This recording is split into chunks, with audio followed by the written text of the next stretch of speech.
We see a mage clearing the ground using his magic. When he got back to his home, a girl named Elise welcomed him with tea.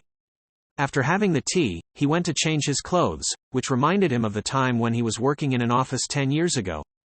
Shingo Ichinomiya, an officeman, came to his home. Exhausted from his work, he had his dinner and slept on the table itself, but when he woke up, he saw that the surroundings along with the food he was having had changed. He was isekai'd, LMAO. He thought of it as a dream and slept again, but a man woke him up and asked him to meet the guests. Afraid of these unknown situations, he became nervous. A young man came and took the situation in his name, introducing the isekai'd Ichinomiya as Wendelin von Benno Baumeister. Ichinomiya, now Wendelin, asked this man, whose name is Enrich, about the situation and realized that they were at the wedding of their elder brother Kurt.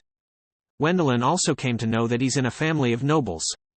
Knowing that he's a Nobel laureate made him happy, but when he arrived at their home, reality stuck with him. This family is poor. The house was broken, the bread was stale, and the soup was water. Sound effects would be dope here. Wendelin went to Enrich to ask about the details, only to realize that they are Nobels only for names. Wendelin was thinking that he was the third brother, but this thought of his also got falsified as he met the other brothers. Brother Kurt, Brother Hermann, Brother Enrich, Brother Paul, Brother Helmut, Brother Walter, and Brother Karl. This made him the eighth son of their family. Wendelin saw his mother crying as 3 of her brothers were leaving. This was an agreement that they had made for their brother Kurt's wedding. Enrich, Paul and Helmut have to leave their house in exchange for the assurance that their second brother Hermann will marry into the branching Nobel family. While leaving, Enrich warned Wendelin to do something useful if he did not wish to do any low-ranking jobs in the future. Taking Enrich's warning seriously, Wendelin went to the library to read some books to gain knowledge but failed as there were no useful books there except romance novels. He mistakenly threw a crystal ball. With the ball, he found a letter saying that this ball could test the magic level of a person. Everyone in this world has mana, but only a few can utilize it to create magic.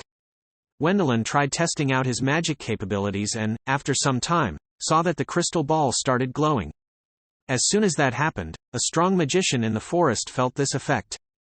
Since he didn't find any useful books, Wendelin went into the forest, where the magician found him. They heard a sound. It was an angry boar who attacked them.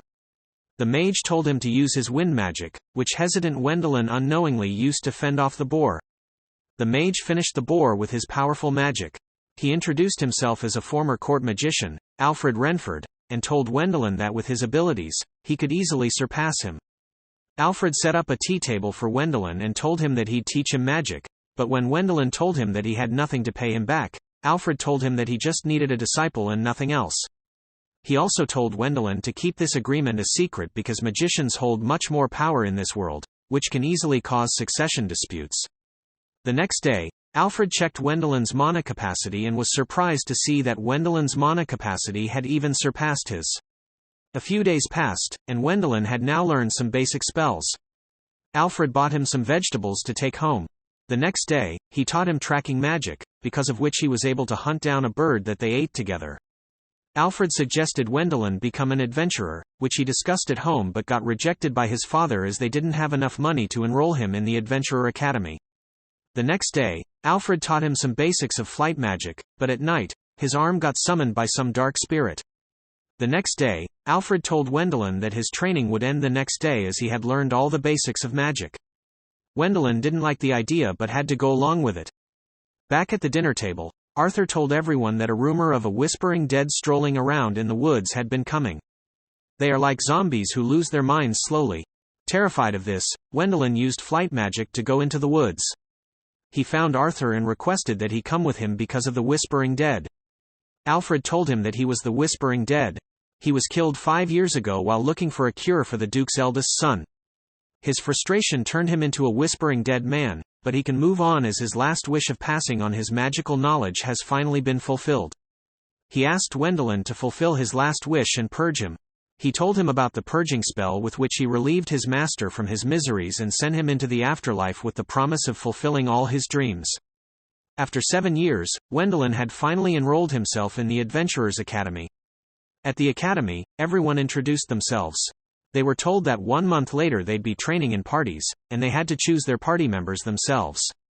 Everyone secretly wanted to join Wendelin because of his magic skills. A trio formed by Erwin, Louise, and Ina wanted to join Wendelin, but they were careful not to disappoint him. To earn Wendelin's recognition, the trio went into the forest to hunt something big but got surrounded by a pack of wolves. They tried to face them, but Erwin got injured. At the exact moment, Wendelin arrived and protected them. Back at the academy, the trio told him everything, but without listening to him, they concluded that he was far beyond their level. At the class, the instructor told them that they were all invited to the garden party held by the Duke of Blycrater. Other students except the trio were not excited as they knew that only Wendelin would be the one the Duke would be looking for, and at the party, the same happened. But while going with the Duke, Wendelin introduced him to the trio, saying that they were his party members. The Duke introduced Wendelin to his court magician, Brantag Ringstadt, who told him that Alfred was his disciple who had passed away 12 years ago. He realized that the bag Wendelin was carrying belonged to Alfred. He asked about him, and Wendelin told him the truth. He was happy to know that his disciple had finally achieved peace by fulfilling his last wish. Later, Wendelin officially joined their party and was told that he had been made the inheritor of Alfred's property. Wendelin and his friends were on their way to his brother Enrich's wedding on a magic airship. Brantag was dropping them off as he was on his way to the capital, but they got attacked by a dragon. It was the undead corpse of an ancient dragon. The crew requested that Brantag defeat it, but he denied it, saying that he couldn't use holy magic, and forwarded this request to Wendelin. Wendelin agreed and fought the undead dragon. He successfully purged it using holy magic. He collected the dragon's bones along with a red stone in his magic bag. Back at the ship, Brantag introduced Wendelin to Eritario, who was his former party member. The ship reached the capital city, Stuttgart.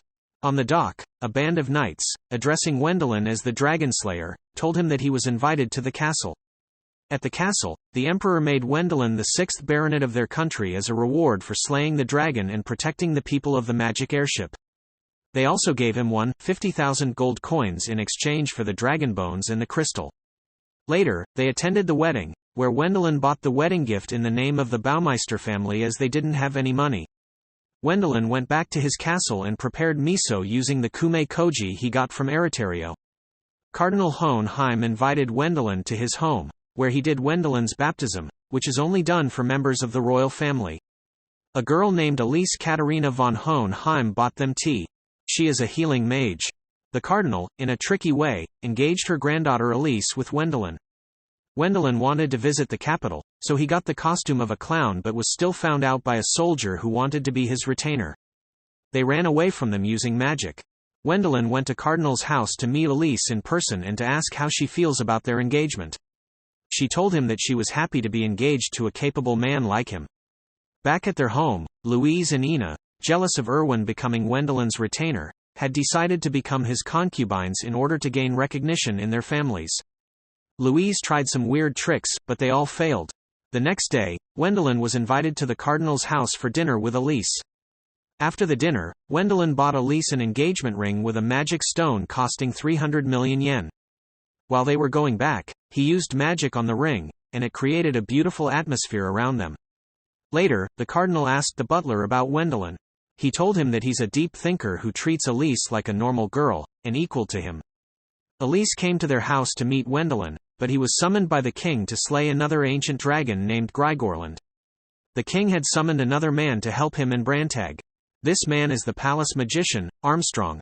Since there were many monsters other than the dragon, Wendelin's retainer and the other volunteers were called. Elise was also asked to join the campaign as a healer. The next morning, Armstrong, using his magic mobile armor, attacked the dragon, and Wendelin landed the finishing blow. He put the dragon's corpse in his bag and became ready to fight the minor monsters. For a whole day and a whole night, the troops fought the monsters. Elise was worried, but knowing that Wendelin was exerting himself, she also did her best and healed the injured soldiers. The campaign was successful, and the soldiers started returning. Wendelin was promoted to the post of baron and was allowed to live in the capital. Elise came to meet him and asked if he was already engaged to Louise and Ina. He doesn't know, but he also asked her if she would like them to be his concubines. She agreed, and everyone became happy. Brother Helmut had been married, and with this, Paul told Wendelin about the tournament in which every noble had to participate at once. Since there's no mage division, he had to participate in the swordsmanship category. Also, magic is not allowed in this tournament. Erwin, along with Louise and Ina, were also practicing for the tournament. Wendelin told them that Elise would be joining them as an adventurer. The next day, everyone started practicing for the tournament. Knowing that the commander of the knights, Warren, was not participating this time, Erwin was pumped up but also got depressed when he knew that Warren was participating. But when Wendelin told him that even Elise was trying her hardest, he got pumped up again. The tournament began. Wendelin was fighting against Warren, but he lost to him with just a single hit. Louise and Ina also came back before clearing the preliminary rounds, but Erwin won. Because of his fear of being thrown out of the party, Erwin wanted to win this tournament. After the tournament, Erwin was mentored by Warren, Louise, and Wendelin by Armstrong, and Ina was also mentored by a royal soldier. 3 years had passed when Kurt received a letter stating that Wendelin had passed away while exploring the ruins. At the capital, Wendelin and his party were ready for their debut as proper adventurers. They receive a mandatory quest from the king to explore the ancient ruins. Brantag was appointed as their party advisor. Inside the ruin, all the adventures that had been sent there had never come back, and it could be because of a dragon. Brantag saw a door and entered the room, but it was a trap.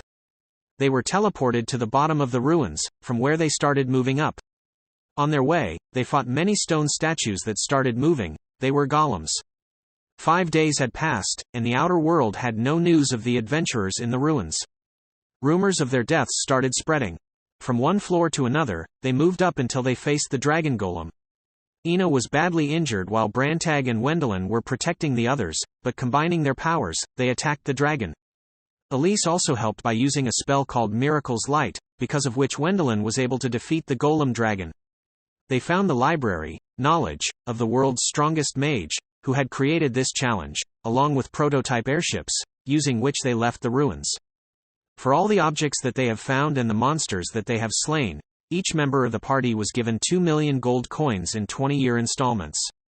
Behind the scenes, we see some ministers and higher officers jealous of Wendelin planning some schemes against him. Wendelin was about to leave the capital, so to manage this house, he went to Roderick, the green-haired spearman, who immediately agreed to this job. Wendelin was noticing someone spying on them. The spy was a pink-haired girl who escaped. Wendelin went to the research department of the capital and used their summoning circle to summon something, which they took back with them.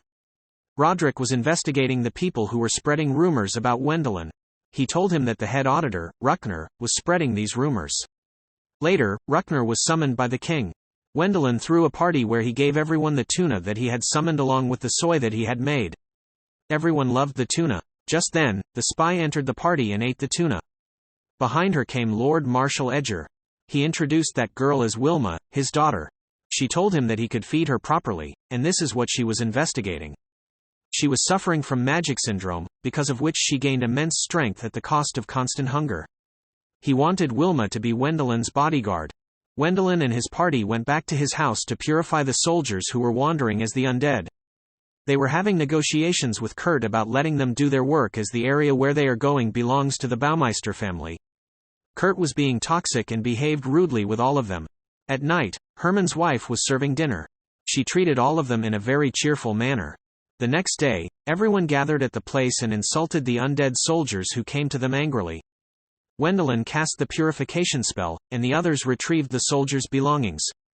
They were attacked by an undead dragon, which was taken care of by Wilma. Other monsters started showing up, but they were all defeated. They also purged Marlene's grandfather, who was happy to know that her granddaughter was living a happy life. Back at the village, Kurt ordered everyone to return the belongings that they had received as the iron would be reused, but they didn't want to, so Wendelin gave him a block of iron to make tools. When they returned, the king ordered them to go back for some time. The king had something on his mind. The next day, they attended the funeral, but Kurt was absent. In the evening, Wendelin met Kurt's wife and spent some time with his children. While they were leaving, the village chief requested that Wendelin become the heir of the Baumeister family, as no one is happy under Kurt's rule. This is what the royal family wanted. Even the king wanted him to become the lord of this territory. Brantag explained to Wendelin the situation that the king was facing. He wanted to cultivate the land that had been under the Baumeister family's control for a long time, but due to their uncooperative behavior, he was unable to. But after Wendelin's appearance, he wanted him to be the lord of this place, overtaking his brother Kurt, which would help him achieve his ambition. But Wendelin doesn't want to become lord, as it'll strip his nephews of their nobility. The next night, some villagers caused a ruckus. They wanted to clear up the situation with Kurt, as he was imposing very heavy taxes on the people. They insisted on Wendelin, but he said that he needed more time to think. This news reached Kurt, who declared that he'd severely punish everyone going against him. The next day, Wendelin met Kurt and asked him to sell the undeveloped land to him, but he straight up refused, saying that it was his devious plan to take the lordship. From there, Wendelin and his team started to sell stuff from the capital, which made Kurt angry.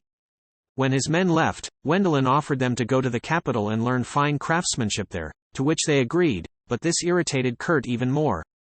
Now Kurt was alone and desperate to kill Wendelin. A man sent by Ruckner gave Kurt the dragon flute to kill Wendelin. Wendelin and the party knew that Kurt would try to assassinate him, so they were ready to take him on. Kurt invited Wendelin to talk about the land deal. Kurt knew that Wendelin knew about this and straight up threatened him that he'd use the dragon flute. Brantag told him that the dragon flute doesn't summon a single dragon but a complete flock, which will destroy the village itself. He blew the flute, but it turned out that it was not the dragon's flute but the flute of malice, which grants great power to the user but turns them into undead. Kurt got transformed into a malice monster, but he was purified by Wendelin and Elise. His undead soul went to Auditor Ruckner and killed him, along with 12 other nobles.